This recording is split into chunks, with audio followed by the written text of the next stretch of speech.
But अभी जो मैं डिस्कस करने वाला हूँ, आप लोग लिखोगे हाइजेनबर्ग्स अनसर्टेनिटी प्रिंसिपल, है ना। सबको उसका थोड़ा बेसिक थ्योरी पता होगा, क्या बोला था उन्होंने हाइजेनबर्ग ने, है ना। उसको लेके थोड़ा सा कुछ बेसिक क्वेश्चंस उसको लेके आप लोगों को पता है आते हैं, तो एक दो क्वेश्चन मैं डिस्कस करूंगा आप लोगों के साथ में। बाकी हम लोग क्वांटम नंबर्स, क्वांटम थ्योरी को बेसिक डिस्कस करके क्वांटम नंबर्स, और लेटर ऑन जब चैप्टर खत्म होगा तो क्वांटम थ्योरी पूरा डिस्कस करूंगा बाद में जाके, श्रोडिंगर का इक्वेशन, है ना, लास्ट में, सबसे लास्ट में पढ़ेंगे उसको। ठीक है, तो अभी मैं बेसिक्स डिस्कस करूंगा वैसे क्वांटम का, कि उन्होंने मतलब वो किस चीज पे बेस्ड है, क्या करते हैं। बाद में ऑर्बिटल्स का डायग्राम वगैरह वगैरह, साई का कैसे कैसे हम लोग क्या पढ़ते हैं वो बाद में पढ़ेंगे। देखिए सुनो, हम लोग क्या पढ़ने वाले हैं, हाइजेनबर्ग्स अनसर्टेनिटी प्रिंसिपल ना। आप लोगों ने पढ़ा होगा इसके बारे में बेटा कुछ ना कुछ। क्या बोलता है ये प्रिंसिपल, बताओ जल्दी से दोनों लोग, तुम लोग। हाइजेनबर्ग्स अनसर्टेनिटी प्रिंसिपल किस चीज के बारे में बोलते हैं बेटा।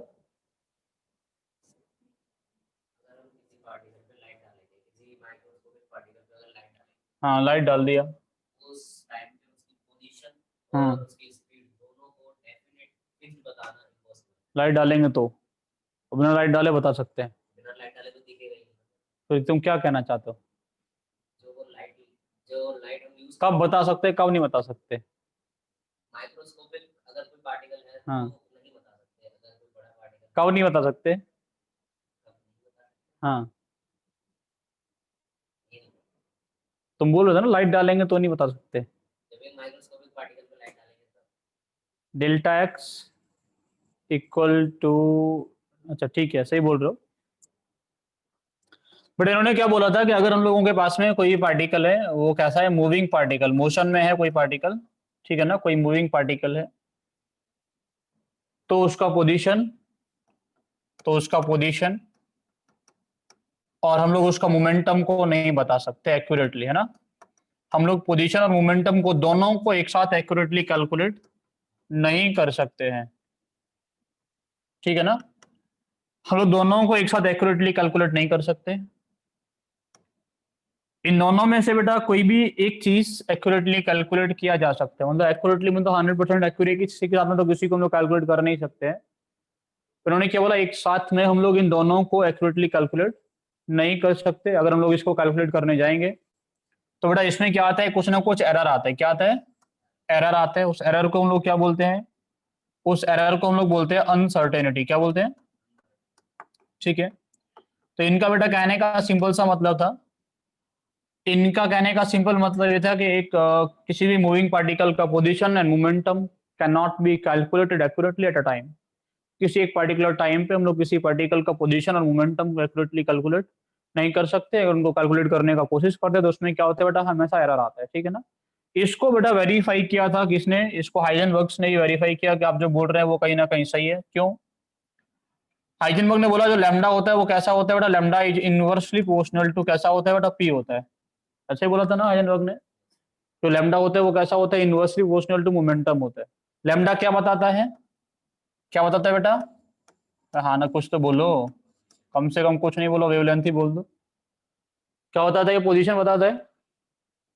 कैसे बताता है पोजीशन, समझ में आता है ना। लैम्डा मैंने जब डिफाइन किया था तो आपको पता है, linear distance travelled in one yes sir, cycle को हम लोग लैम्डा बोलते हैं। तो पोजीशन बताएगा कि नहीं बताएगा, यस सर, है ना। कहाँ पहुंच गया यस सर, पार्टिकल ये बताता है ना, लीनियरली कितना ट्रेवल कर गया, ये कौन यस बताता सर, है, लैम्डा बताता है। लैम्डा, पी क्या है बेटा, पी बताएगा मोमेंटम। पी क्या यस बताएगा हम सर, लोगों के पास में, पी तो आप मोमेंटम, लोगों को पता है मोमेंटम होता है। तो हम लोग बोल सकते हैं ना कि डेल्टा लैम्डा जो होगा that is inversely proportional to delta p, होगा यस कि नहीं। Sir, yes delta sir, lambda क्या है बेटा, uncertainty in position, percentage, yes sir, inversely proportional to uncertainty in. Momentum, अगर ये वैल्यू कैसा मिलता है आप लोगों को बेटा, मिनिमम मिलते हैं। आप लोगों ने इसको एक्यूरेटली कैलकुलेट कर लिया तो ये कैसा होगा बेटा, इसमें मैक्सिमम, जो एरर मिलेगा वो कैसा होगा, मैक्सिमम मैक्सिमम, होगा। And vice versa is true. अगर ये वैल्यू आप लोगों ने कैसा बेटा, ये कैसा है, अगर आपको मोमेंटम में मिनिमम एरर रखना है तो आपको पोजीशन में एरर कैसा मिलेगा हम लोगों को बेटा, मैक्सिमम मिलेगा, ठीक है ना।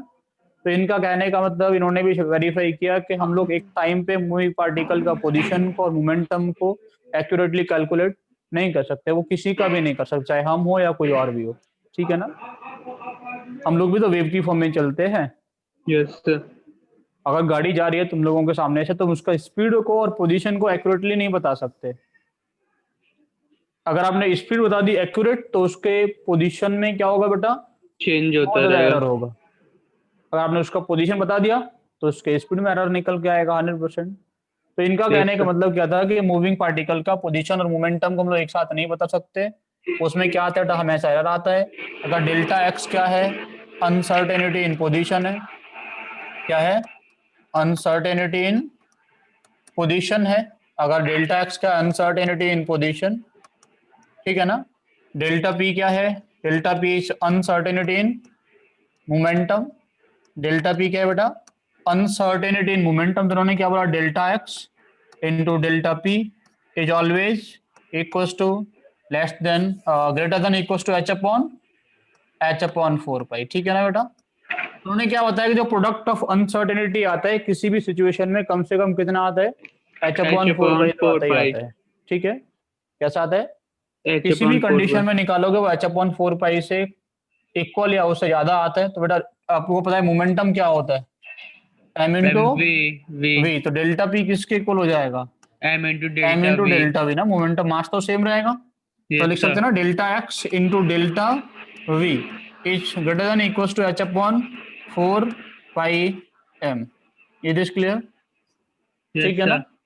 जब आप लोग न्यूमेरिकल सॉल्व करोगे बेटा, तो न्यूमेरिकल सॉल्व करोगे तो इसको आप लोग क्या लेके चलोगे, हमेशा delta x into delta P को लोग लेके चलोगे equal to H upon 4 pi.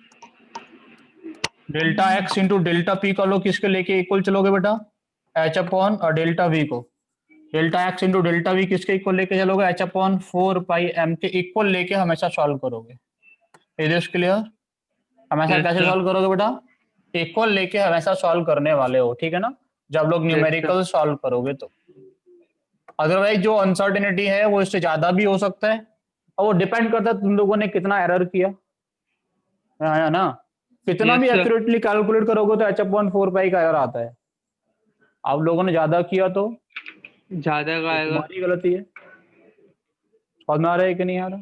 Yes, sir. यहाँ पे जो फॉर्मूला है तुम लोग ऐसा मान के कि तुम गलती नहीं करोगे, तुम सही से कैलकुलेट करोगे तो भी एरर कितना आएगा, एच अपॉन 4 पाई आता है। H ठीक है, upon अब 4 एक बार pi. सोच के देखो कि बेटा अगर पोजीशन आप लोग मान लो कि यहाँ से गाड़ी जा रही थी, ऐसे क्या बेटा गाड़ी जा रही है इधर डायरेक्शन में, ठीक है। आपने बोला, आपने बता दिया उसका वेलोसिटी कितना है, 10 किलोमीटर पर आवर से चल रही है। और आपने क्या बोला कि आपने बिल्कुल सही बताया, आपने बिल्कुल सही बताया, मतलब डेल्टा वी कैसा है, 0 है। 0. और आपने बोला कि हमने जो बताया वो क्या है, सही है, इसमें कोई एरर नहीं है। तो अनसर्टेनिटी इन नहीं वेलोसिटी है. कितना हो गया, एरर इन वेलोसिटी 0. कितना है, 0।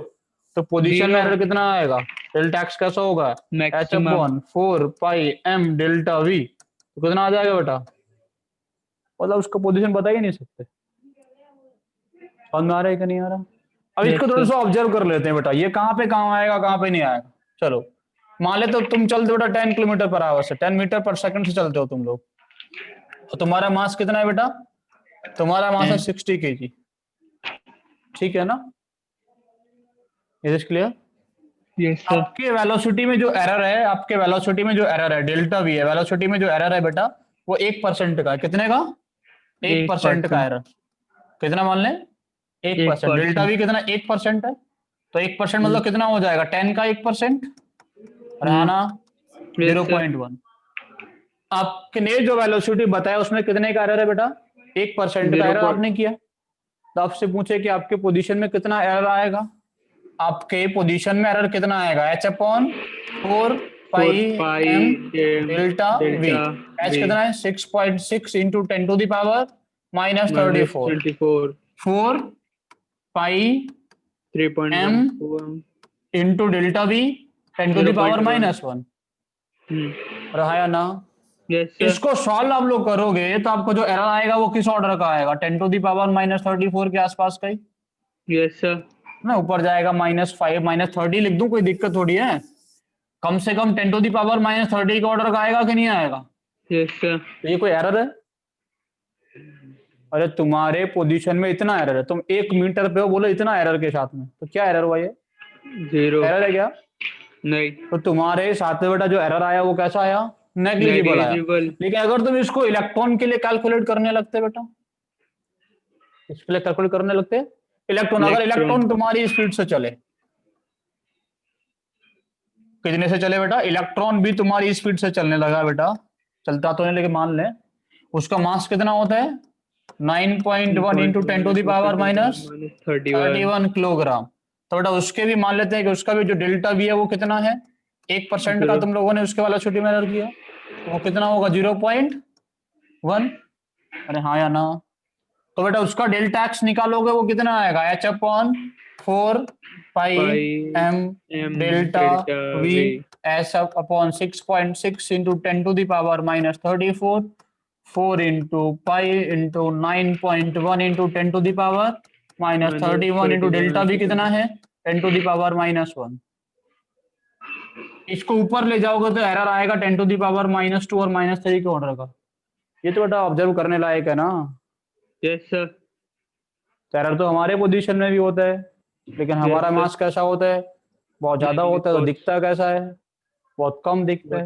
उनका मास कैसा होता है बहुत कम होता है, इसलिए उसका एरर कैसा दिखता है बेटा बहुत ज्यादा दिखता है। समझ में आ रहा है कि नहीं आ रहा? यस तो सर। किसी का भी हम लोग पोजीशन को मोमेंटम को एक्यूरेटली नहीं आज का ये तो नहीं बोलोगे माइक्रोस्कोपिक का नहीं बता सकते, किसी का नहीं बता सकते, ठीक है ना। लेकिन हम लोगों के जो पोजीशन में या मोमेंटम में या वेलोसिटी में जो एरर आता है वो ना मास बहुत ज्यादा है, इस वजह से नेग्लिजिबल आता है। लेकिन इनका मास कैसा होता है बहुत ज्यादा कम होता है, इस वजह से इनका जो एरर आता है वो दिखता है, वो ऑब्जर्वेबल आता है। समझ में आ रहा है कि नहीं आ रहा? कोई दिक्कत? कोई दिक्कत नहीं है। पहले ये कॉपी कर लो, जो भी आपको यहाँ से करना है कॉपी करना है आपको, कुछ ऊपर लिखा हो ये कॉपी करना है, ये करना है ना कॉपी। हो गया सर। मतलब रोक ही रहे हैं इसको कॉपी करने के तो बोल रहा हूँ।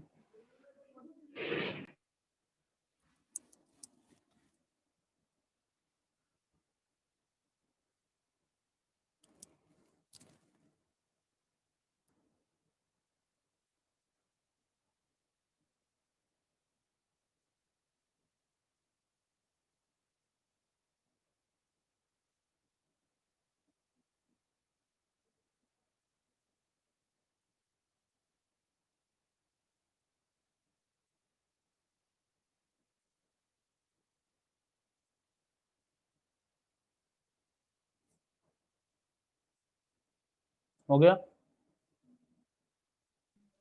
यस सर हो गया।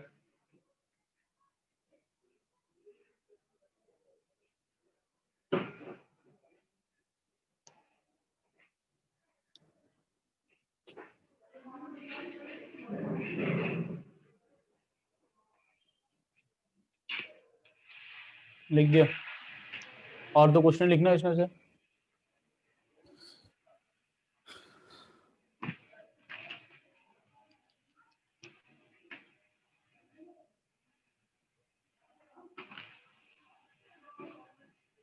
ठीक है बेटा समझ में आ रहा है?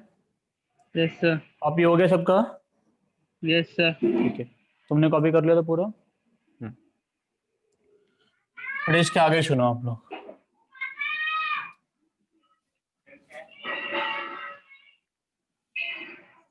बट इसका आगे सिंपल सुनना आप लोग। एक तो उन्होंने ये बोला कि जो इलेक्ट्रॉन होता है that can not be found in the nucleus, ठीक है ना। इलेक्ट्रॉन जो होगा बेटा वो किसके अंदर नहीं मिल सकता, इनसाइड न्यूक्लियस नहीं मिल सकता। इलेक्ट्रॉन न्यूक्लियस के अंदर क्यों नहीं मिलता है बेटा, उसका सिंपल सा रीजन, सिंपल सी वजह क्या है। अच्छा एक बात सोचो कि आप लोग एक रूम के अंदर बैठे हो, ठीक है ना। आप लोग एक रूम के अंदर बैठे हैं बेटा, आपको यहां से कोई बैठ के ये बताए कि तुम इसके अंदर कहाँ पे बैठे हो, यहाँ कोई बैठा हुआ बता रहे कि तुम इसके अंदर कहाँ पे हो, तो तुम्हारी पोजीशन में वो कितना एरर कर सकता है रूम के डायमेंशन के इक्वल ना। इससे ज्यादा तो कर नहीं पाएगा। डायमेंशन मतलब मैक्सिमम एरर होगा इसका डायमीटर, मतलब डायमीटर बोले तो डायगोनल के इक्वल ना।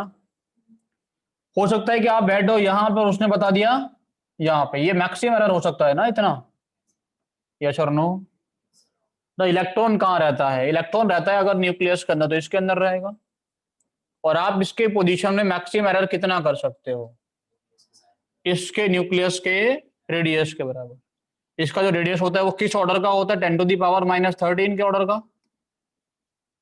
Are equals to R naught A to the power 1/3 formula लिखवाया था। आर नॉट कितना था 1.33 इंटू 10 टू दी पावर -13। हाँ या ना, कितने का ही होता है ना बेटा, 10 टू दी पावर -13 के ऑर्डर का होता है। चलो तो बेटा ये इसका मैक्सिमम, ये हो जाएगा मैक्सिमम एरर इन पोजीशन। हाँ या ना, मैक्सिमम अनसर्टेनिटी इन पोजीशन इतना ही हो सकता है ना, हो सकता है क्या नहीं हो सकता। अगर आप लोग उसके पोजीशन में मैक्सिमम अनसर्टेनिटी करेंगे तो इतने आएगा 10 टू दी पावर -13 के ऑर्डर का। समझ में आ रहा है कि नहीं आ रहा, -13 सेंटीमीटर के ऑर्डर का आएगा। मीटर में लिखो तो कितना हो जाएगा बेटा, -11 सेंटीमीटर हो जाएगा। हो जाएगा कि नहीं, मीटर सेंटीमीटर में कितना होगा, -13 सेंटीमीटर का है बेटा, तो इसका मीटर कितना हो जाएगा, 10 टू दी पावर -15 मीटर हो जाएगा ना। इतने का मैक्सिमम एरर कर सकते हैं आप, ठीक है। तो आपको मिल गया डेल्टा एक्स, आपको मिल गया डेल्टा एक्स मिल गया 10 टू दी पावर -15। तो डेल्टा वी कितना आएगा, डेल्टा वी आएगा 6.6 into 10 to the power -34 upon 4 pi M.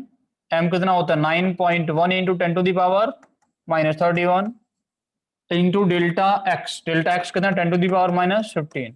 इसको सॉल्व कर लोगे बेटा, जब पावर्स को सॉल्व कर लो, ज्यादा कुछ करने का जरूरत नहीं है। सॉल्व करोगे किस किस जो डेल्टा वी आएगा वो किस ऑर्डर का आएगा।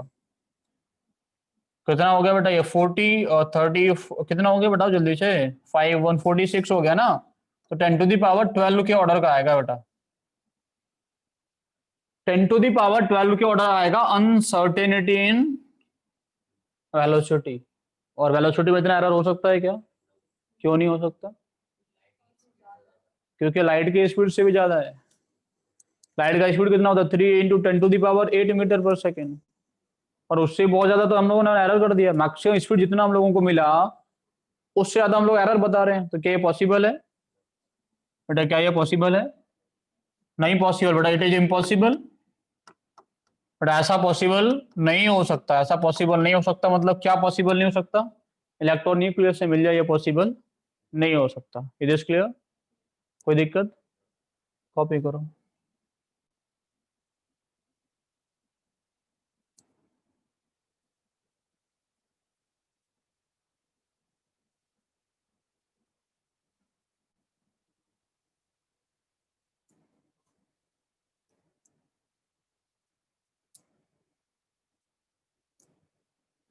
लिख दिया तुम लोगों ने, हो गया कॉपी।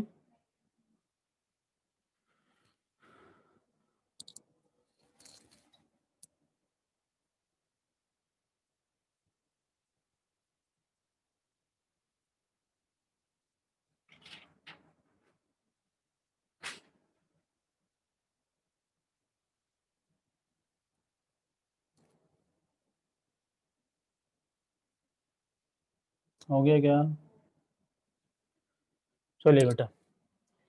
एनर्जी क्या होता है, एनर्जी क्या होता है, फोर्स इनटू, होता है कि नहीं होता, ऐसे होता है। फोर्स क्या होता है,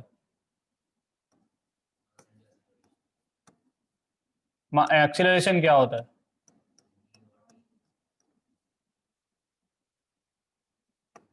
तो यहां से हो जाएगा ए इंटू टी। ये क्या होता है बेटा,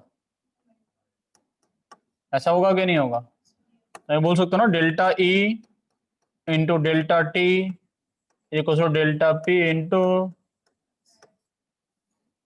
इनका कहने का ये भी मतलब था। Energy of a particle cannot be calculated at a particular time accurately। जो अनसर्टेनिटी मोमेंट पोजीशन और मोमेंटम के साथ में मिलता है वो एनर्जी के साथ में ही मिलता है, ऐसे ही है ना, समझ में आ रहा है कि नहीं आ रहा। There is uncertainty in energy also. हम लोग किसी मूविंग पार्टिकल का एनर्जी किसी टाइम पे एक्यूरेटली कैलकुलेट नहीं कर सकते हैं। There is always an error, हमेशा उसमें क्या होता है बेटा, एक एरर आता है, ठीक है। वो एरर कितना होगा, वह एरर कितना होगा बेटा, यहाँ से बोल सकते हो ना कि delta E into delta T will be greater than equals to H upon 4 pi. कोई दिक्कत, लिख दो फिर, क्यों शर्मा रहे।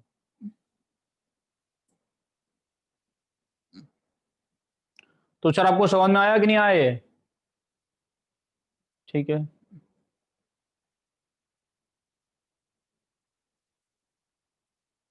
आर्यन कुछ बोल रहे हो?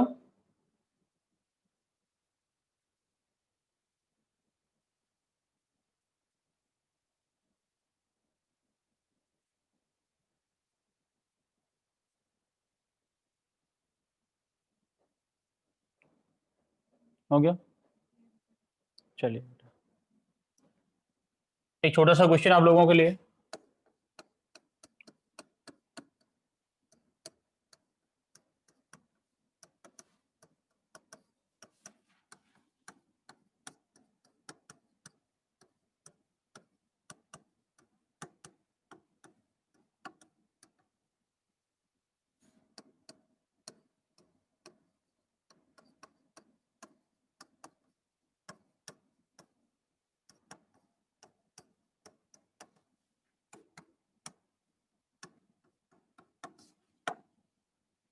If the uncertainty in position and momentum is same, find the uncertainty in velocity।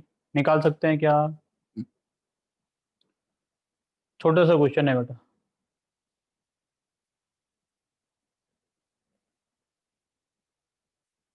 If the uncertainty in position and momentum is same, find the uncertainty in velocity।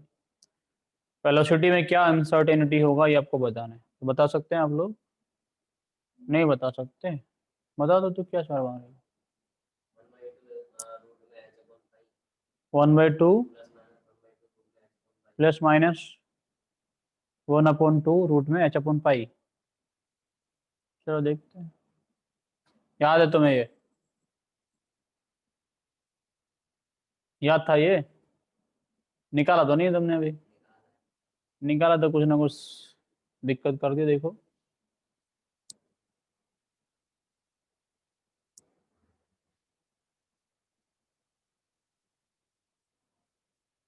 But uncertainty in position और momentum same है, तो पूछ रहा uncertainty in velocity कितना होगा, है ना? तो आपको ये पता है ना बेटा, delta x into delta P is equal to h/4 होता है। बट आपको दिया डेल्टा एक्स किसके इक्वल है? डेल्टा पी के इक्वल। और ये किसके इक्वल होगा? एम डेल्टा वी के इक्वल, आया ना? डेल्टा पी को एम डेल्टा वी लिख सकता हूँ कि नहीं लिख सकता? तो वैसा लिख सकता हूँ कि बेटा M into delta V, delta X की जगह पे एम इंटू डेल्टा वी रख दूं, कोई दिक्कत है क्या? डेल्टा पी की जगह पे क्या रख दूं मैं? एम इंटू डेल्टा वी रख सकता हूँ, will be equal to h/4 तो यहां से हो जाएगा बेटा delta V square will be equal to h/4 M square. तो डेल्टा वी कितना आएगा बेटा? यहां से इसका रूट आएगा, रूट मतलब 1/2 बाहर आ जाएगा, अनरूट में क्या बचेगा? h/पाई। तुम्हारा एम कहाँ खा गए थे तुम? ठीक है ना, 1/2 h/4 क्यों लिख रहे थे आर्यन? ठीक है ना, h/पाई, ठीक है। तो delta V equal to 1/2 root of h/पाई, ठीक है। कर सकते हैं आप लोग, ये समझ में आ गया? कॉपी कर दिया, ठीक है। चलिए इसका ज़्यादा क्वेश्चन अभी मैं डिस्कस नहीं कर रहा हूँ, हम लोग बातें करेंगे क्वांटम थ्योरी की, क्वांटम मैकेनिकल मॉडल की, ठीक है ना।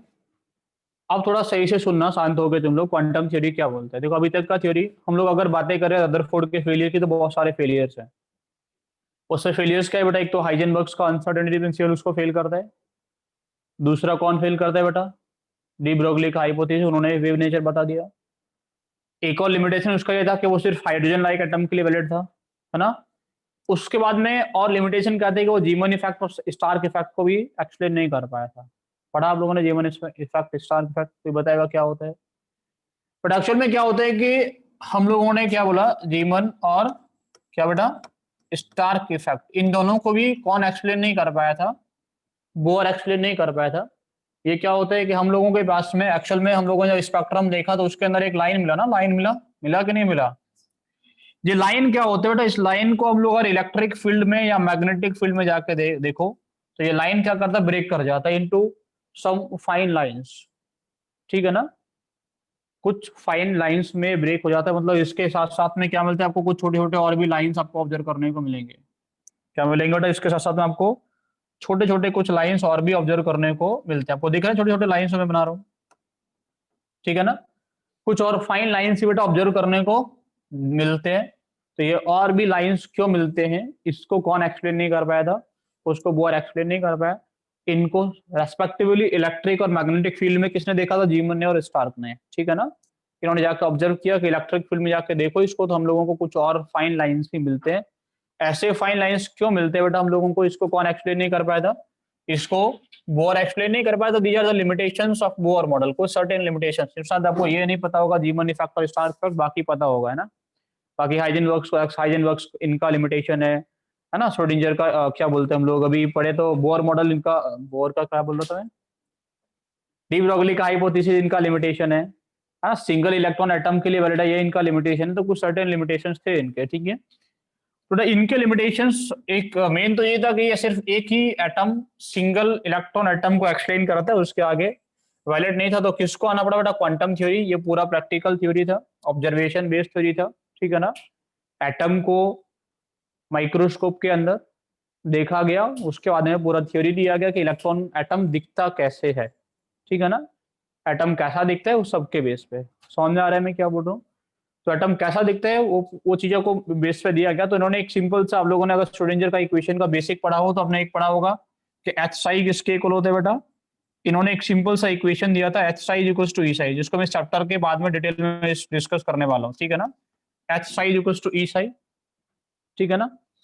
बेटा इनका कहने का मतलब ये था कि जो इलेक्ट्रॉन होता है वो इलेक्ट्रॉन क्या होता है, इलेक्ट्रॉन एक स्टैंडिंग वेव होता है। क्या होता है बेटा, electron is standing wave between the nucleus and the boundary of the atom.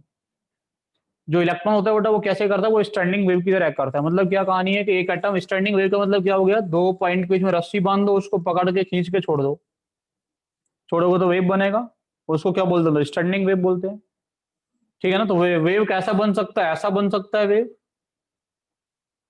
समझ में आ रहा है कि नहीं आ रहा। जो वेव होगा उसके बनने की बहुत सारी पॉसिबिलिटी है, वो वेव ऐसा बन सकता है, ठीक है ना।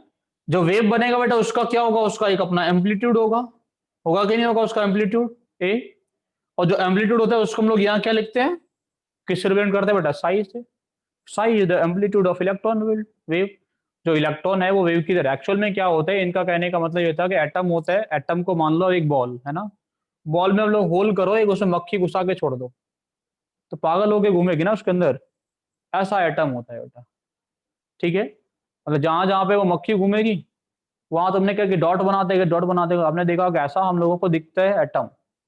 समझ में आ रहा है कि नहीं आ रहा, ठीक है। तो ऐसा ही इन्होंने क्या बोला, ऐसा एटम होता है, इलेक्ट्रॉन को मिलने का प्रोबेबिलिटी होता है, इलेक्ट्रॉन कहीं पे मिल सकता है, इलेक्ट्रॉन एटम के अंदर कहीं पे मिल सकता है, कोई फिक्स्ड पाथ में ऐसे ऐसे नहीं घूमता है। समझ में आ रहा है मैं क्या बोल रहा हूँ, इट इज क्लियर, ठीक है ना। तो इन्होंने क्या बोला, इलेक्ट्रॉन जो होगा बेटा वो एक वेव की तरह चलता है। वेव की तरह किसने बोला था, वेव बोला था किसने, डी ब्रोगली ने बोला कि वेव की तरह तो है ही वो। तो न्यूक्लियस से और बाउंड्री के बीच में क्या कर रहा है, एक स्टैंडिंग वेव की तरह एक्ट कर रहे हैं। तो इस वेव का अपना एक एम्पलीट्यूड होगा। अब एम्पलीट्यूड बताता है इंटेंसिटी को, अरे हाँ या ना। इंटेंसिटी कैसा होता है उसका, directly proportional to square of amplitude. तो मैं आपसे बोलूं कि इस इलेक्ट्रॉन वेव का इंटेंसिटी कैसा होगा, आप बोलेंगे it will be directly proportional to psi square, अरे हाँ या ना। साई स्क्वायर को क्या बोलते हैं हम लोग, प्रोबेबिलिटी डेंसिटी, अरे हाँ या ना। साई स्क्वायर को क्या बोलते हैं हम लोग, it is the intensity of the electron. Sai square क्या है, इंटेंसिटी। इंटेंसिटी का मतलब क्या होता है, क्या होता है एनर्जी का, इंटेंसिटी का मतलब क्या होता है कि किसी पर्टिकुलर टाइम पे कितना ज्यादा पार्टिकल्स मिल रहे हैं उतना ज्यादा इंटेंसिटी है। तो लाइट का इंटेंसिटी कैसे बोलते थे, जहां ज्यादा पार्टिकल्स होगा इंटेंसिटी ज्यादा होगा, जहां कम पार्टिकल होगा इंटेंसिटी कम होगा। ज्यादा पार्टिकल मतलब ज्यादा इंटेंसिटी, कम पार्टिकल मतलब कम इंटेंसिटी। मतलब जहां पे साइज को ज्यादा होगा वहां पार्टिकल कैसा मिलेगा, ज्यादा मिलेगा, जहां पे कम होगा वहां क्या मिलेगा, कम मिलेगा। तो साइज स्क्वायर क्या बता रहा है, प्रोबेबिलिटी ऑफ फाइंडिंग इलेक्ट्रॉन, कहां पे पार्टिकल मिल रहा है उसका प्रोबेबिलिटी बता रहा है। तो इसको प्रोबेबिलिटी डेंसिटी बोलते हैं। इसको क्या बोलते हैं हम लोग, probability density. It is the probability of finding electron, it is the probability of finding electron. समझ में आ रहा है मैं क्या बोल रहा हूँ? इलेक्ट्रॉन को फाइंड करने का प्रोबेबिलिटी, ठीक है ना। अब सोचो यहाँ पे बेटा एम्पलीट्यूड कैसा है, 0, तो यहाँ इलेक्ट्रॉन मिलेगा क्या? नहीं मिलेगा। यहाँ पे एम्पलीट्यूड कैसा है? ये पॉइंट्स होंगे जहां पे इलेक्ट्रॉन नहीं मिलेगा। इलेक्ट्रॉन जहां कहां ज्यादा मिलेगा? इन पॉइंट्स पे ज्यादा मिलेगा। क्यों मिलेगा? क्योंकि यहाँ पे एम्पलीट्यूड कैसा है? ज्यादा है। समझ में आ रहा है मैं क्या बोल रहा हूँ? Is this clear? तो एक जगह पे इलेक्ट्रॉन के मिलने का चांस बहुत ज्यादा है, एक जगह पे इलेक्ट्रॉन के मिलने का चांस कैसा है? बहुत कम है। तो ये उसी चीज को डील करता है। ये थ्योरी क्या बोलते हैं कि जो साई स्क्वायर है उसको हम लोग क्या बोलते हैं? प्रोबेबिलिटी। साई को वेव फंक्शन बोलते हैं, एम्पलीट्यूड को क्या बोलते हैं यहाँ पे? वेव फंक्शन बोलते हैं कि नहीं? ये बोलते हैं ना कि जो एनर्जी ऑफ इलेक्ट्रॉन होता है वो is a function of Sai. समझ में आ रहा है कि नहीं आ रहा? ठीक है ना। तो बेटा यहाँ पे क्या होगा, इन्होंने क्या बोला, जहां पे साई स्क्वायर कैसा मिलेगा हम लोगों को? ज्यादा से ज्यादा मिलेगा। उसको, उस जगह को क्या बोलते हैं हम लोग? उस जगह को हम लोग बोलते हैं ऑर्बिटल्स। जहां पे साई स्क्वायर कैसा मिलेगा बेटा हम लोगों को? मिनिमम। उस जगह को क्या बोलते हैं हम लोग? उसको हम लोग बोलते हैं नोड्स। ठीक है ना। एटम के अंदर कुछ जगह ऐसी होंगे जहाँ पे इलेक्ट्रॉन ज्यादा मिलता है, तो ज्यादा, जहां पे ज्यादा इलेक्ट्रॉन मिलेगा उस जगह को क्या बोलेंगे हम लोग? ऑर्बिटल्स बोलते हैं। जहां पे इलेक्ट्रॉन कम मिलता है उस जगह को क्या बोलते हैं हम लोग? उस जगह को नोड्स बोलते हैं। तो पूरा theory deals in the probability of the finding electrons. मतलब मैक्सिमम मतलब कितना? मैक्सिमम मतलब 95%, 90 to 95%। समझ में आ रहा है मैं क्या बोल रहा हूँ? नियरली नियरली 95% मैक्सिमम प्रोबेबिलिटी हो गया ना। मिनिमम कितना होगा बेटा? 0 से 5% के आसपास। समझ में आ रहा है कि नहीं आ रहा? जहाँ पे बहुत कम मिलेगा, जैसे अब लोग लॉकडाउन की बातें कर रहे हैं, कुछ दिन 2-4 दिन को पहले छोड़ के तुम लोगों के मिलने का प्रोबेबिलिटी कहाँ पे ज्यादा था? घर पे। तो वो क्या था? तुम्हारा ऑर्बिटल था। कोचिंग क्या हो जाता? नोड हो जाता। यहाँ कितना मिलते? 1%। 1% भी नहीं। समझ में आ रहा है कि नहीं? लेकिन यहाँ मिलते कि नहीं मिलते? तो यहाँ मिलने का प्रोबेबिलिटी है कि नहीं है? है। क्या जीरो यहाँ पे मिलने का? क्या रोड पे मिलने का जीरो तुम्हारा प्रोबेबिलिटी? कब मिलते हो? कभी कभी। तो वो जगह क्या है? वो जगह नोड है। ठीक है ना। एक बात ये भी बेटा, जो साई स्क्वायर होता है वो जीरो कहां पे जाके होता है? साई स्क्वायर जीरो जाके कहां पे होता है? नोड्स में। ऐसा कभी नहीं होता। ठीक है ना बेटा। साई स्क्वायर जीरो कहां पे जाके होता है? इनफाइनाइट पे जाके, इन्फिनिटी पे जाके। ठीक है ना। ये बात अच्छे से याद रखना कि जो इलेक्ट्रॉन को फाइंड करने का प्रोबेबिलिटी जीरो कहां पे जाके होता है बेटा? इन्फिनिटी पे जाके होता है। उससे पहले कहीं पे इलेक्ट्रॉन मिल सकता है, लेकिन हो सकता है कि कम मिले। मतलब हाइड्रोजन एटम का इलेक्ट्रॉन तुम्हारे आसपास कहीं घूम रहा होगा, हो सकता है ना घूम रहा हो, घूमने आ जाए कभी कभी तुम्हारे पास में आ सकता है। और तुम्हारे पास में मिलने का प्रोबेबिलिटी है कि नहीं? है ना। लेकिन तुम लोगों को दिखता नहीं है इसलिए घूम के चला जाता है। ठीक है।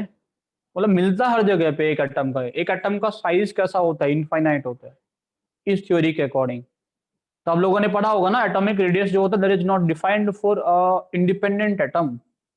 वो किसी ना किसी कंबाइंड फॉर्म में डिफाइन करते हैं। इसलिए ionic radius, covalent radius, metallic radius, van radius, इसलिए इतने टाइप का रेडियस पढ़ना पड़ रहा था।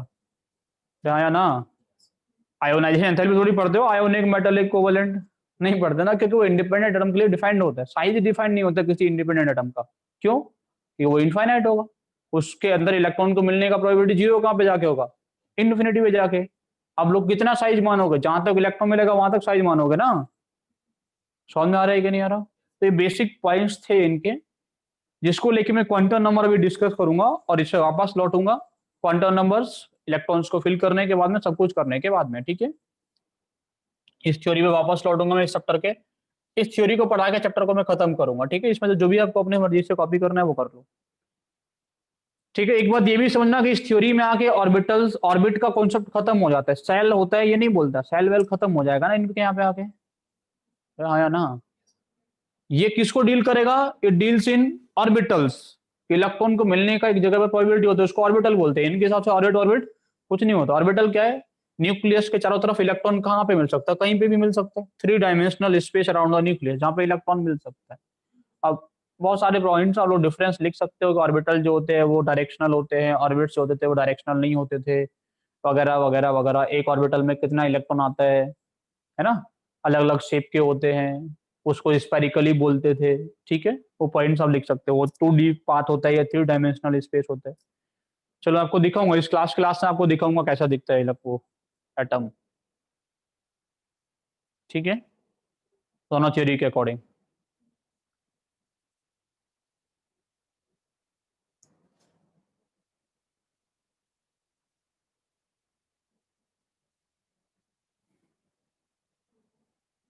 ये कॉपी हो गया बेटा आप लोगों का? तो कुछ था नहीं, आप लोग सीधे सीधे क्वांटम नंबर्स लिखो।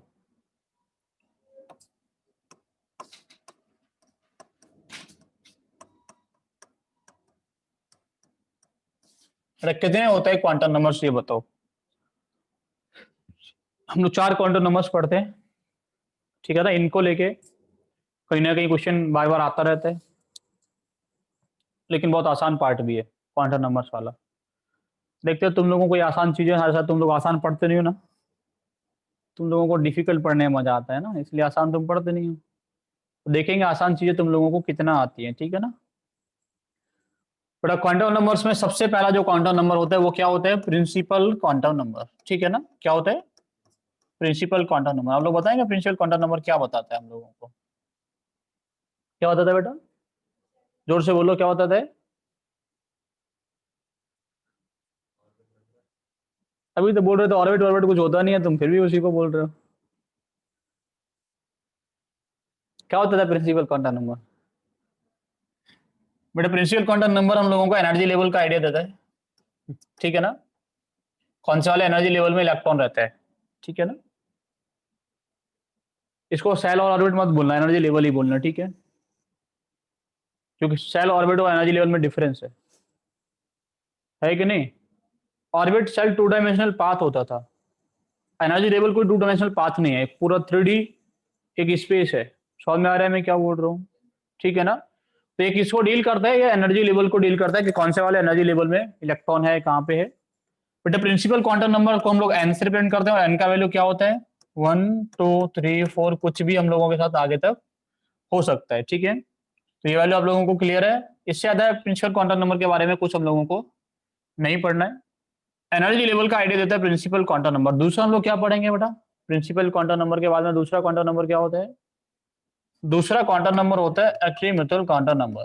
अब हम लोग मुझे बताओ एक्सीम्यूथल क्वांटम नंबर किस चीज का आइडिया देता है? Angular momentum. कौन सा angular momentum? mvr equals to nh upon 2 pi. Electron का, वो किसका था? mvr equals to nh upon 2 pi किसका एंगुलर मोमेंटम था? तुम्हारा था। आर्यन बताओ किसके बारे में आइडिया देता है ये? एनर्जी लेवल का एंगुलर मोमेंटम, मतलब एनर्जी लेवल ही घूमता है। क्या बोलना चाह रहे हो तुम? बताओ तुम आर्यन, तुषार, लिख के बताओ जल्दी से। Very good. क्या बताते बेटा हम लोगों को ये? एक्सीम्यूथल क्वांटम नंबर हम लोगों को बताता है ऑर्बिटल एंगुलर मोमेंटम। क्या बताता है? सही बोला था तुमने, है ना। क्या बताता है ये? ऑर्बिटल एंगुलर मोमेंटम को बताता है, ठीक है। ऑर्बिटल एंगुलर मोमेंटम को बताता है बेटा हम लोगों को ये।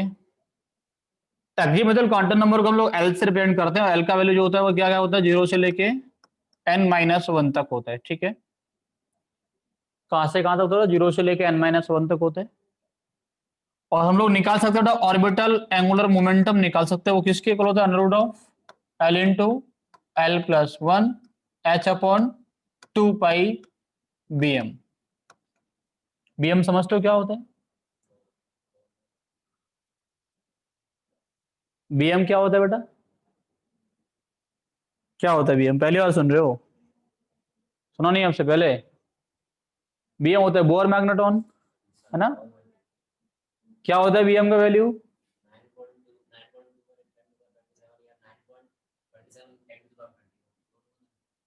बी एम क्या होता है बेटा? सही बोल रहे हो, ई एच अपॉन 4 पाई एम सी। क्या होता है बेटा? ई एच अपॉन 4 पाई एम सी होता है बी एम, ठीक है। आप लोग इसको सॉल्व करके निकाल सकते हो। ई का वैल्यू पता है, एच पता है, 4 पाई एम सी सब पता है ना। आप लोग आसानी से निकाल सकते हो ना, बी एम किसके इक्वल होगा? E H upon 4 pi M C के इक्वल रहता है, ठीक है ना। तो orbital angular momentum is root of L into L plus 1। H क्या है बेटा? एल क्या है यहाँ पे हम लोगों के पास में?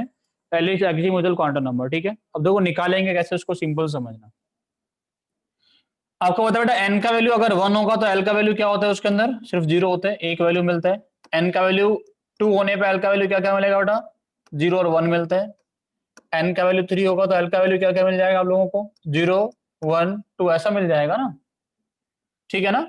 अगर आपके पास में l का वैल्यू है और कौन सा वाला ऑर्बिटल्स हम लोगों के पास में है बेटा, कौन से वाले ऑर्बिटल्स हम लोग बता सकते हो ना। l का वैल्यू 0 होने पे कौन से वाले ऑर्बिटल्स होते हैं?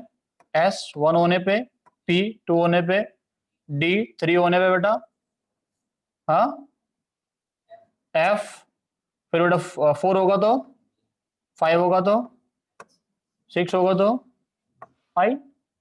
अच्छा लिख सकते हैं कि नहीं लिख सकते? लिख सकते हैं बेटा, इनको लेके पूछ लेता, जीएस तक तो पूछ ही लेता है कभी कभी, ठीक है। समझ आ रहा है मैं क्या बोल रहा हूँ? कोई दिक्कत तो नहीं है इसको समझने में? सभी को क्लियर है? वेरी गुड, ठीक है ना। पर हम लोग इसके हेल्प से ऑर्बिटल एंगुलर मोमेंटम निकालेंगे। आपको ये पता चल गया कि कौन सा वाला होगा ऑर्बिटल कौन से वाले एनर्जी लेवल में, तो आपको ये पता चल जाएगा ना, तो पहले वाले एनर्जी लेवल में कौन से वाले ऑर्बिटल्स होते हैं। पहले में सिर्फ एक ऐसी होता है जिसको हम लोग लिखते हैं 1s। दूसरे वाले में कौन होगा बेटा? एस भी होगा और पी, तो इसको लिखेंगे 2s, इसको लिखेंगे 2p, ऐसे ही लिखते थे ना। तीसरे वाले में बेटा 0 है तो क्या हो गया? 3s, 1 है तो 3p, 2 है तो 3d, है ना। ऐसे फोर्थ में कौन कौन होगा बेटा? फोर्थ में होगा 4s, 4p, 4d, 4f, है ना। ऐसे होता है ना। 2d होता है क्या? 2d नहीं होता। क्यों नहीं होता 2d? तुम बताओ 2d क्यों नहीं होता?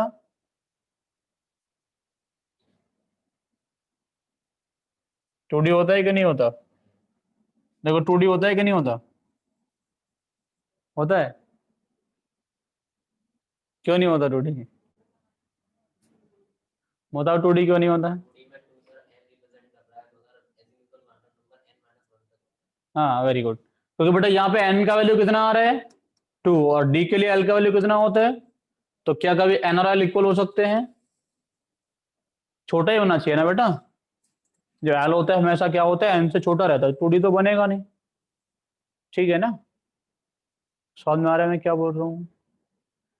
समझ गए बेटा? मैं बोल रहा हूँ कि आपको ये समझ में आया क्वांटम नंबर से ऊपर जो लिखे हुए हैं। आगे यहाँ पे n का वैल्यू कितना है? l का वैल्यू कितना है? 2। n का वैल्यू 2 है तो l का वैल्यू क्या क्या हो सकता है? 0 और 2 हो सकता है क्या? तो 2 नहीं हो सकता, d हो सकता है क्या इसके पास में? समझ गए? ठीक है, क्लियर है सभी को बेटा? चलो, अब एक बात ये भी है कि बोर का जो मॉडल था ना बेटा, वो ऑर्बिट्स का एंगुलर मोमेंटम होता था। कोई इलेक्ट्रॉन कौन से वाले ऑर्बिट में तो कितना एंगुलर मोमेंटम होगा। यहाँ पे कौन सा वाला एंगुलर मोमेंटम आया? Orbital angular momentum. कि किसी भी इलेक्ट्रॉन का जो एंगुलर मोमेंटम होता है वो किस पे डिपेंड करता है? उसके ऑर्बिटल पे डिपेंड करता है ना। जैसे आप लोगों से बोला जाए बेटा एस कहाँ कहाँ पे होता है? 1 में एस होता है कि नहीं होता? 2 में होता है, 3 में होता है, 4 में भी होता है। तो एस होगा तो एल का वैल्यू कितना होगा? अरे एल का वैल्यू कितना होगा? 3s के लिए एल का वैल्यू कितना होगा? तो 3s के लिए एल का वैल्यू कितना होगा? 3s के लिए एल का वैल्यू, 0 ही एस के लिए होगा। एल का वैल्यू क्या होता है? 0। तू कैसे बोल दिया तुमने? एस तो कहीं पे भी हो, एल का वैल्यू 0 होगा कि नहीं होगा? Yes sir. तो सर समझ में आ रहा है क्या बोल रहा हूँ? Yes sir. ठीक है बेटा, एस तो कहीं पे हो, एल का वैल्यू कैसा रहेगा? 0 रहेगा सबके लिए। 5s हो, 6s हो, कहीं पे भी हो। आपसे पूछा जाए एस के लिए ऑर्बिटल एंगुलर मोमेंटम कितना होगा? अंडर रूट ऑफ 0, 0 + 1 h/2 पाई भी हम तो 0 हो जाएगा ना। यस मतलब सर। इलेक्ट्रॉन अगर 1s में रहता है, 2s में, 3s में कहीं पे रहता है, उसका ऑर्बिटल एंगुलर मोमेंटम कितना मिलेगा हम लोगों को? 0। तो सेकंड ऑर्बिट में रहते हुए भी उसका एंगुलर मोमेंटम 0 हो सकता है। चलो, अगर हम लोगों के पास है बेटा p कहां से होता है? 2p से, 2p 3p 4p 5p ऐसे होगा ना। अगर p में इलेक्ट्रॉन रहता है तो l का वैल्यू कितना रहेगा? 1 रहता है ना p के लिए। तो यहाँ पे ऑर्बिटल एंगुलर मोमेंटम कितना निकल के आएगा? अब निकाल सकते हो ना, 1 + 1 × 1 + 1, है ना, h/2 पाई ना। ये कितना आ जाएगा बेटा? h/√2 पाई। इतने आएगा कि नहीं आएगा? Yes sir. ठीक है ना, याद कर लोगे इनको। ऐसे डी के लिए आपको निकालना पड़े तो डी के लिए एल का वैल्यू कितना होता है? 2 होता है। तो ये हो जाएगा बेटा √2 × 2 + 1 h/√2 2 पाई, ये हो जाएगा बेटा √3/√2h अपॉन पाई, इतना भी है। समझ में आ रहा है मैं क्या बोल रहा हूँ? कोई दिक्कत तो नहीं आप लोगों को? ऑर्बिटल एंगुलर मोमेंटम निकाल लोगे तो ये हम लोग क्यों पढ़ रहे हैं अजीमुथल क्वांटम नंबर? इसलिए पढ़ रहे हैं कि हम लोग ऑर्बिटल एंगुलर मोमेंटम किसी भी एनर्जी लेवल का निकाल सके। एफ का निकाल लोगे। समझ में आ रहा है सभी को? Yes, copy sir. करो जल्दी। हो गया। और छोटा करूं इसको? तुम लोगों को दिख रहा है अब?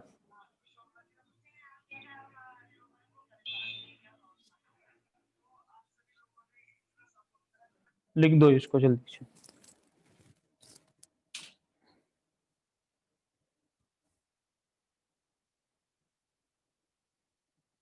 तुम्हारे पास मॉड्यूल्स हैं? किससे सॉल्व करते हो तुम क्वेश्चन? कहूंगा इनसे। तुमने इससे पहले कहीं पढ़ा है?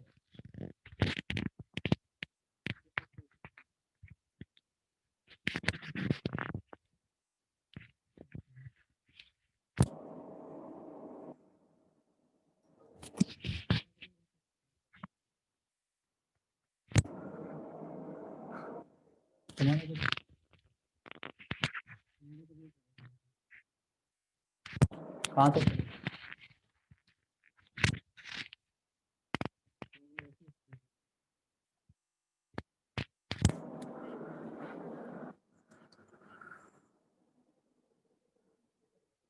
हो गए कॉपी? नहीं हुआ? लिख लो, कोई दिक्कत नहीं है। हो गया। तो इजी टॉपिक इंटरेस्टिंग ही होते हैं।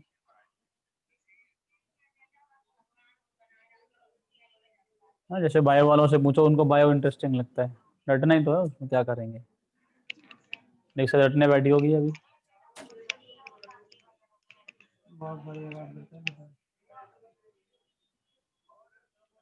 चैप्टर इजी होता है उसमें सबको मजा आता है। थोड़ा सा डिफिकल्ट हो जाए सब घूम जाते हैं। फिर जैसे तुम लोग आयोनिक पढ़ोगे, थर्मो पढ़ोगे तो फिर तुम्हें चक्कर आएंगे ना। बट बायो इजी सब्जेक्ट, रटने वाले तो रटने तो बैठ जाते रहो सबसे शाम तक। हो गया इतना?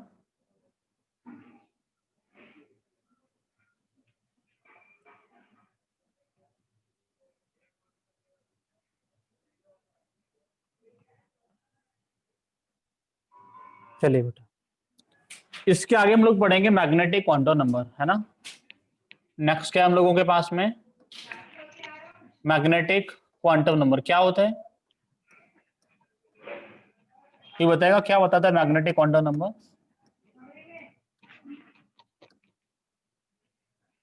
क्या बताता है?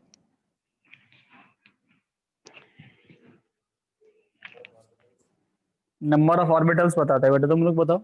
Aryan, magnetic quantum number. Tushar, तुम भी लिख दिया करो कुछ। पेन क्यों खा रहे हो?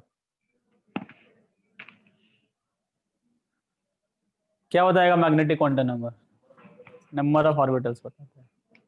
चलो और बताओ तुम लोग, सोचो थोड़ा और।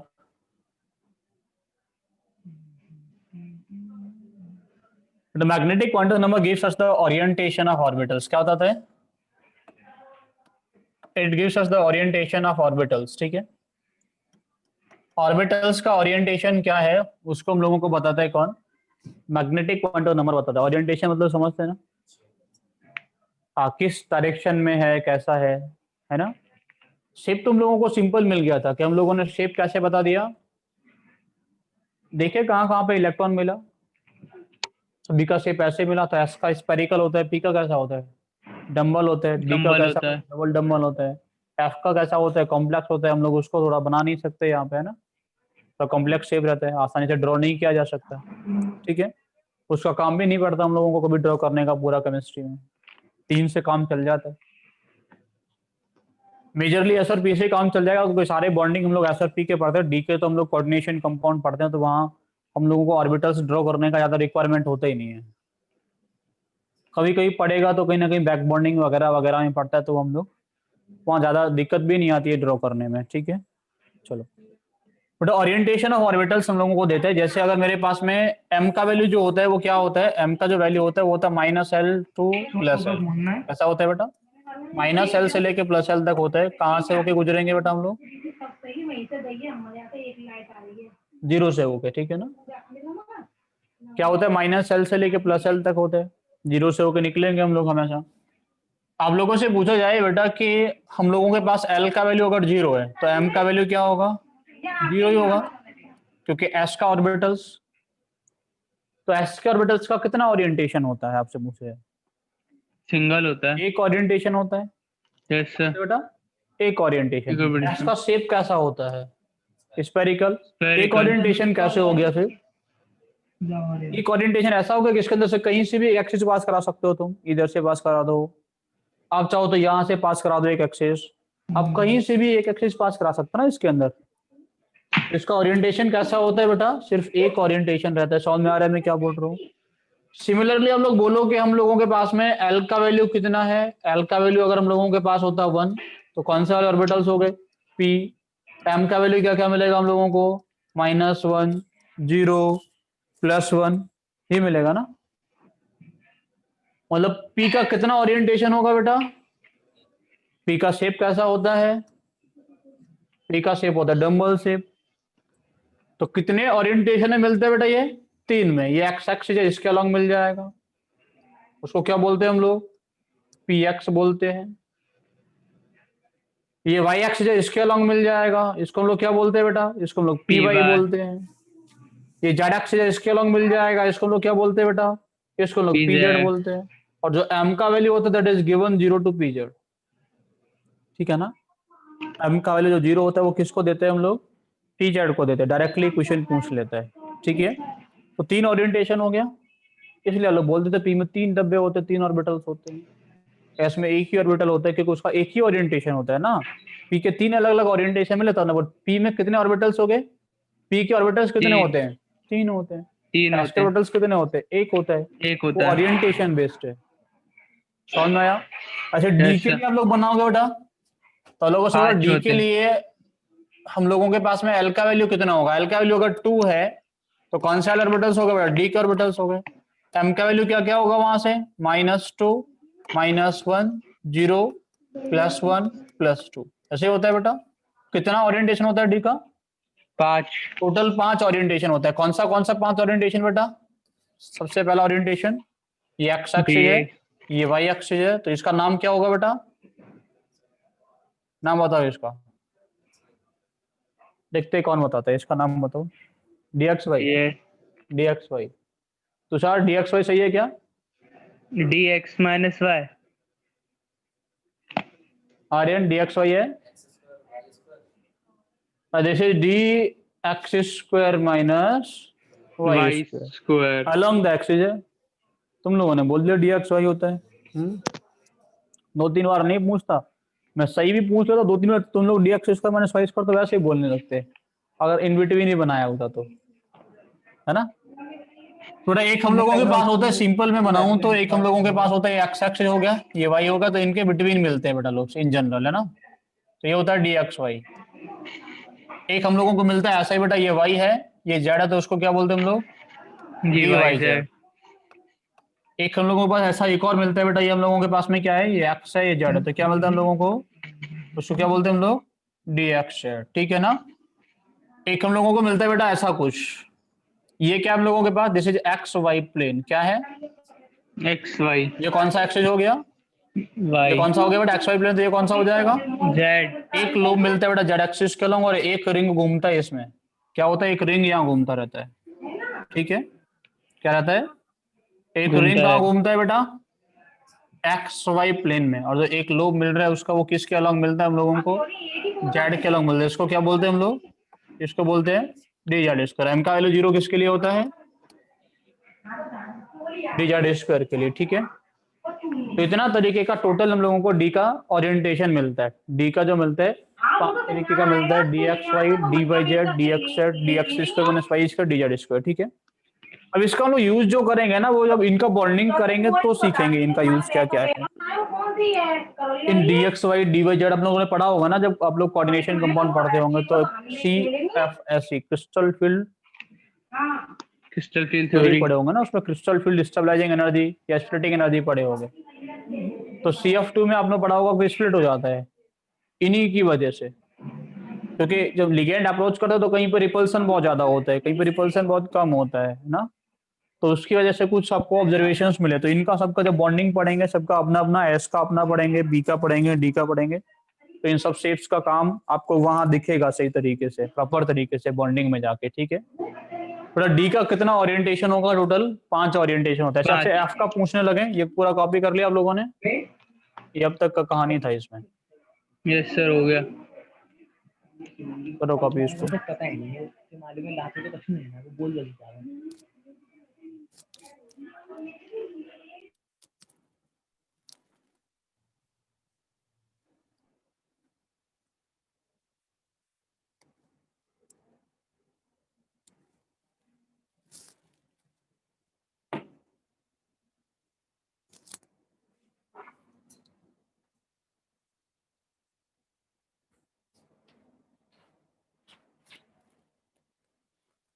हो गया क्या? इनको बनाने दो।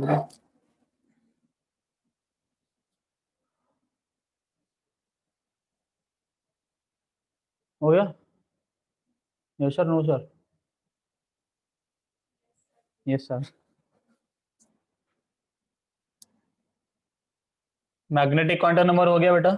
चलो, अगर ऐसे में सिमिलरली आप लोगों से पूछा होता कि हम लोगों के पास में एफ के ऑर्बिटल्स होते बेटा, एल का वैल्यू अगर 3 होता तो यहाँ एफ के ऑर्बिटल्स होते, तो यहाँ पे एम का वैल्यू कितना मिलता हम लोगों को?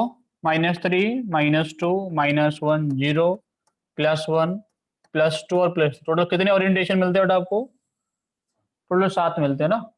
तो ड्रॉ नहीं कर रहे हैं उसको, लेकिन आप लोग ये समझ सकते हो कि टोटल जो ओरिएंटेशन मिलेगा वो एफ का वो कितना मिलता है? 7 ओरिएंटेशन मिलता है हम लोगों को, ठीक है। आप लोगों को ये भी समझा रहे हैं कि अगर आपको बेटा एल का वैल्यू कुछ गिवन है, for the given value of L, M का कितना वैल्यू होता है टोटल? एम का वैल्यू कितना होता है टोटल? 12 + 1, ऐसे ही मिलता है ना। टोटल ओरिएंटेशंस कितने मिलते हैं आपको? टोटल ओरिएंटेशन मिलते हैं for the given value of L 12 + 1। जैसे एल का वैल्यू 0 है तो एम का वैल्यू कितना आएगा? एम का टोटल वैल्यू कितने मिलेंगे? एम का टोटल वैल्यू 1 ना, जिसका रिप्रेजेंटेशन क्या था? 0। आपका एल का वैल्यू बेटा कितना है? 1, तो एम का टोटल वैल्यू कितना मिलेगा? 3। एल का वैल्यू बेटा अगर 2 है तो एम का टोटल वैल्यू कितना मिलता है? 5 मिलता है। एल का वैल्यू बेटा कितना है? 3, तो एम का टोटल वैल्यू कितना मिलता है? 7 मिलता है। टोटल वैल्यू आपको समझ में आता है ना, 12 + 1 लगा के हम लोग निकाल सकते हैं, ठीक है।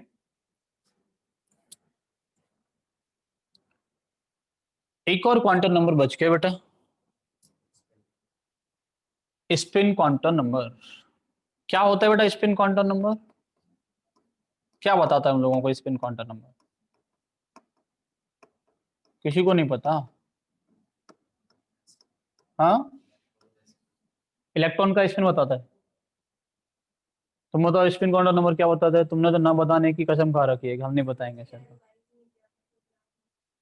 हाँ, तुमने रिवाइज नहीं किया, बट नेक्स्ट क्लास से रिवाइज करके आया करो उससे, ठीक है। आर्यन क्या होता था spin quantum number? Spin off electron बताता है क्या? कि जो स्पिन होता है क्या इलेक्ट्रॉन का, वो प्लस का 1/2 और माइनस का 1/2 होता है क्या? स्पिन तो नहीं हो सकता ऐसा बेटा, प्लस का 1/2 माइनस का 1/2, तो ये स्पिन तो नहीं बताएगा। ऐसा है क्या इलेक्ट्रॉन का स्पिन प्लस का 1/2 माइनस का 1/2? Movement of electron from one orbit to another, नहीं बेटा ऐसा भी नहीं है। क्या बताता है? बट आपको ये पता ना, एक ऑर्बिटल में जो इलेक्ट्रॉन होता है वो 2 स्पिन का होता है। वो क्या क्या बेटा स्पिन का होता है? वो क्लॉकवाइज, और दूसरा क्या होगा? दूसरा होता है एंटी क्लॉकवाइज, ठीक है ना। क्लॉकवाइज स्पिन का होता है, दूसरा क्या होता है बेटा? एंटी क्लॉकवाइज स्पिन का होता है, ठीक है ना। तो स्पिन क्वांटम नंबर होता है वो हम लोगों को बताता है probability off spin off electron. Spin नहीं बताता, क्या बताता है? प्रोबेबिलिटी ऑफ स्पिन बताता है। क्या बताता है बेटा? स्पिन तो नहीं बताता ना। स्पिन में और प्रोबेबिलिटी में बहुत बड़ा डिफरेंस है। अरे हाँ या ना? प्रोबेबिलिटी पढ़े हो कि नहीं पढ़े आप लोग? तो जो पढ़े ना वही वाला प्रोबेबिलिटी है, ठीक है ना, कुछ नया प्रोबेबिलिटी नहीं। तो क्या बताएगा बेटा? Probability off spin off electron. आपसे पूछा है दो, एक डब्बे में 2 इलेक्ट्रॉन्स रहते हैं, एक क्लॉकवाइज एक एंटी क्लॉकवाइज। स्पिन क्लॉकवाइज का कितना प्रोबेबिलिटी है?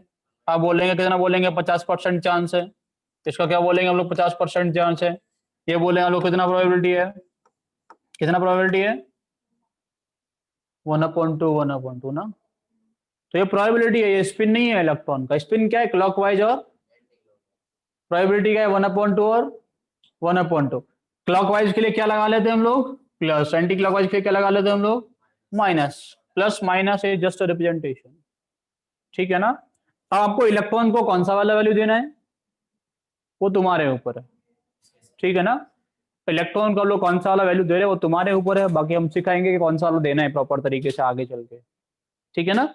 अभी तुम्हारे ऊपर है, तुम जिसको मन करो जो इस इलेक्ट्रॉन के लिए वो वैल्यू आप लोग दे सकते हो। प्लस का 1/2 देना चाहो प्लस का 1/2 दे सकते हो, माइनस का 1/2 दे देना चाहो तो बेटा क्या कर सकते हो माइनस का 1/2 दे सकते हो, ठीक है ना। समझ में आ रहे हैं ना। तो एक बात तो समझो कि अगर मेरे पास में n का कोई वैल्यू गिवन है तो उसमें कितने ऑर्बिटल्स होते हैं, किसी गिवन वैल्यू ऑफ n में कितने ऑर्बिटल्स होते हैं बेटा n के लिए। सो n का वैल्यू 1 है तो कितने ऑर्बिटल्स होंगे, कितना होगा बेटा तो पता ही नहीं। n का वैल्यू 1 होने पे कितने ऑर्बिटल्स होंगे, n का वैल्यू 1 होगा तो l का वैल्यू 0 होगा, l का वैल्यू 0 होगा तो m का वैल्यू 0 होगा, तो एक ही ऑर्बिटल आया ना। ऐसे पूछ रहा हूँ कितने होंगे, n का वैल्यू 2 होने पे कितने ऑर्बिटल्स होते हैं बेटा, ऑर्बिटल्स पूछ रहा हूँ orbitals. Given value of n के लिए नंबर ऑफ ऑर्बिटल्स क्या होता है, नहीं पता बेटा। गिवन वैल्यू ऑफ n के लिए नंबर ऑफ ऑर्बिटल्स क्या होता है n², कितना होता है इतने होता है ना। ऑर्बिटल्स कितने होते हैं, प्रूफ करूं क्या इसको, करूं प्रूफ, पहले लिखो फिर करूंगा प्रूफ। कॉपी कर लो सब कुछ तुम लोग, प्रूफ कर दे, पूरा कर दे कॉपी, चलो बेटा करते हैं प्रूफ।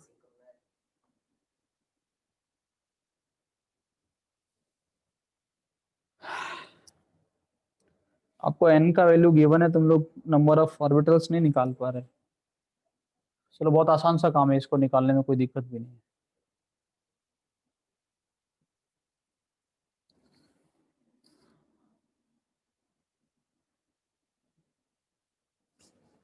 चलो बेटा निकालते, कैसे निकालोगे,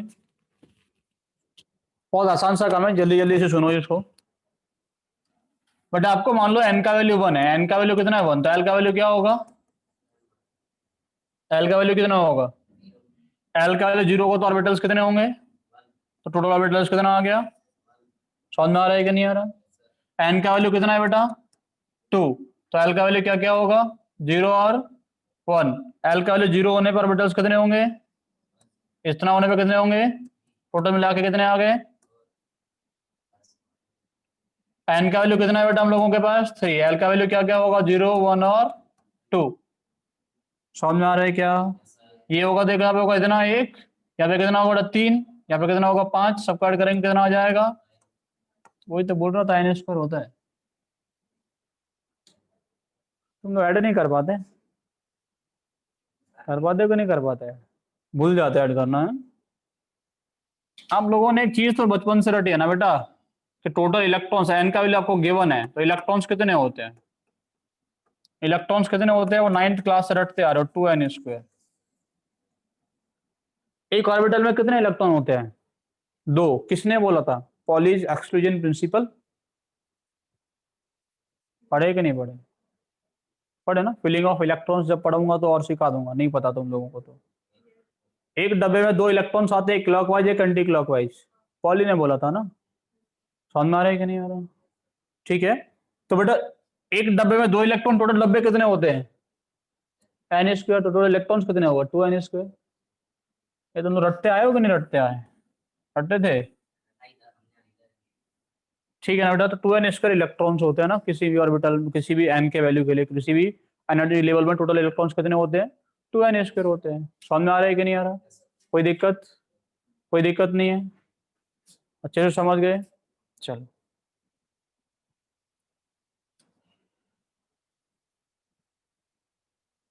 बट एक बात और समझना कि हम लोगों ने प्रिंसिपल क्वांटम नंबर पढ़ा n l m और s, ये ना आया ना।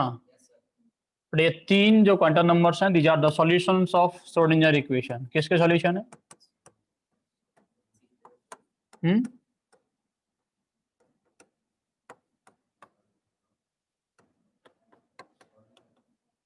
H psi is equal to E psi को जब सॉल्व करोगे ना तो आपको 3 चीजें निकल के आएंगी। ये इसके सॉल्यूशन है। This is not the solution, ये वो सिर्फ पॉली का गिवन स्टेटमेंट है, ठीक है ना। बाकी जो 3 है वो किसका सॉल्यूशन है बेटा? श्रोडिंगर को। श्रोडिंगर को सॉल्व करोगे तो सब मिलता है, ठीक है। ज़्यादा उसका डिटेल आप लोगों के सिलेबस में नहीं है, लेकिन बाद में इसको कुछ ना कुछ हद तक आप लोगों को सॉल्व करना की बातें करूंगा उसको लेके, ठीक है। तो आज हम लोग इतना ही रखेंगे। इसके आगे क्या पढ़ेंगे बेटा? Energy of the orbitals, filling, stability, nodes कैसे निकालते हैं, कौन सा वाला कितने नोड्स होते हैं किसके अंदर, क्योंकि अगर आपको पता हो तो 2018 के मेंस में नोड्स को लेके क्वेश्चन था। एडवांस में मैच द फॉलोइंग एक क्वेश्चन पूछा था, ठीक है। 2018 या 2019 वाले मेंस में एडवांस में एक क्वेश्चन पूछा था नोड्स को लेके, मैच द फॉलोइंग वाला क्वेश्चन पूछा है, ठीक है। और मैं इस चैप्टर बेटा क्विज रखूंगा बहुत जल्दी, चैप्टर खत्म होने के तुरंत बाद, ठीक है। ठीक है, तो मिलते हैं नेक्स्ट क्लास में तुम लोगों से।